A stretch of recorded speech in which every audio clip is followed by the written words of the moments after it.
East West ইউনিভার্সিটির নামটি এমন এক আকাঙ্ক্ষা ধারণ করে যা কেবল ভৌগোলিক সীমানার মধ্যেই সীমাবদ্ধ নয়, বরং দর্শনের জগতেও বিস্তৃত।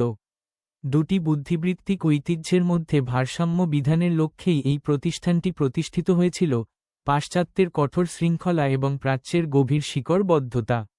এই নামটি কেবল একটি আলংকারিক বিষয় হিসেবে বিবেচিত হয়নি। ইস্ট ওয়েস্ট বিশ্ববিদ্যালয়ে সরাসরি ভর্তি অথবা ক্রেডিট ট্রান্সফারের জন্য স্ক্রিনে দেখানো নম্বরে আমাদের সাথে যোগাযোগ করতে পারেন।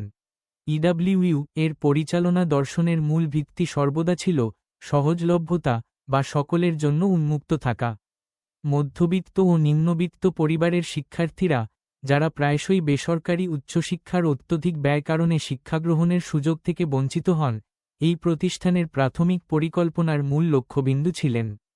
এটি ছিল একটি সুচিন্তিত ও কাঠামোগত সিদ্ধান্ত। বৈষম্য হ্রাসের প্রতি বিশ্ববিদ্যালয়ের দীর্ঘদিনের অঙ্গীকারকেই এই পদক্ষেপটি বিশেষভাবে তুলে ধরে। ইস্ট ওয়েস্ট বিশ্ববিদ্যালয়ে সরাসরি ভর্তি অথবা ক্রেডিট ট্রান্সফারের জন্য স্ক্রিনে দেখানো নম্বরে আমাদের সাথে যোগাযোগ করতে পারেন।